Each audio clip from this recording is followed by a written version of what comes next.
গাড়ি বাড়ি জমি জায়গা যা আছে আমার না।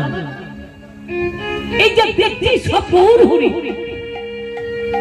আমরা মাত্র উপলক্ষ আগুনে রেখেছি। তাহলে একটা ধন সম্পত্তি থাকতে মহাপ্রভু কাঁদছেন কেন? তার অভাবটা কি? না, তার অভাব হচ্ছে একটাই, যে প্রস্তুতি নিয়ে এই কলিযুগে এসেছেন গৌর মহাপ্রভু, এই কলিযুগকে উদ্ধার করার জন্য নবদ্বীপ থেকে নাম অযাচিত ভাবে এনে এই ভক্তদের তাড়াতাড়ি বিতরণ করার জন্য এসেছিলেন। কিন্তু আমার পাশে আমরা যে মহাপ্রভুর নামকে আমরা স্মরণ করলাম না,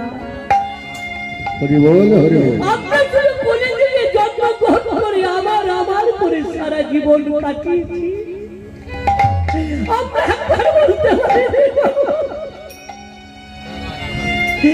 তুমি ওর চরণে তুমি আমাকে স্থান দাও, তুমি ছাড়া কাউকে আর কিছু জানি না। এটুকু আমার আপনজন কেউ নেই, একমাত্র তুমি ছাড়া। শুধু দিন রাত আমার আমার আমার করে কাটিয়েছি, শুধু আমার আমার করে কাটিয়েছি নিজের জন্য। তাই সেই গৌর মহাপ্রভু এই ধরাধামে এসেছিল নামকে বিতরণ করতে। তবে কেউ মানলো কেউ মানলো না, সবাই তো মানে নাই। এসেছে গৌর হরে দেনার দায়ে। প্রতিশ্রুতি ছিল যে নবদ্বীপ থেকে নামকে এনে অযাচিত ভাবে আমি ভক্তদের দ্বারে দ্বারে বিতরণ করব। কিন্তু দিয়েছে গৌর হরে, আমরা সেটা পালন করিনি। আমার বাড়ি, আমার গাড়ি, আমার জমি, আমার জায়গা নিয়ে হুড়ুহুড়ি মারামারি কাটাকাটি চলত। আমরা জানি না শেষের দিনের সফল হচ্ছে হরিনাম সংকীর্তন। ওই গৌর ছাড়া আমার আর কেউ আপন নয়। আছে আর কেউ আপন নয়, সবাই একাকে ছেড়ে চলে যাবে, সংসার ছেড়ে সবাইকে সবাই ফেলে। একমাত্র সেই শেষের দিনের সম্বল। আমরা এসেছি এখানে বলে না সংসার করতে, বলে না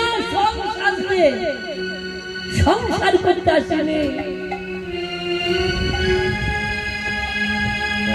যেদিন আমাদের এই সংসার শেষ হয়ে যাবে, সার হয়ে যাবে, সেই দিন এই ঘর বাড়ি আমার আমার ছেড়ে দিয়ে ওই গৌর চরণে আছড়ে পড়তে হবে। এই মঞ্চে দেখবেন আমরা অনেক শুনেছি, যাত্রা শুনিনি। একটা ফকিরের ছেলে, গরিবের ছেলে, সে আজকে রাজা সেজেছে। কিন্তু কতক্ষণ, যতক্ষণ তার অভিনয় ততক্ষণ সে রাজা। অভিনয় শেষ হয়ে যাবে, আবার সেই দুঃখের ঘরে যেতে হবে। তদ্রূপ আমাদের কাজ। আজকে আমি পিতা সেজেছি, আজ আমি ভাই সেজেছি, আজ আমি বন্ধু সেজেছি, কিন্তু সব ফেলে দিয়ে ওই মঞ্চে চলে যেতে হবে যেখান থেকে এসেছি। এইটাই হচ্ছে সংসার।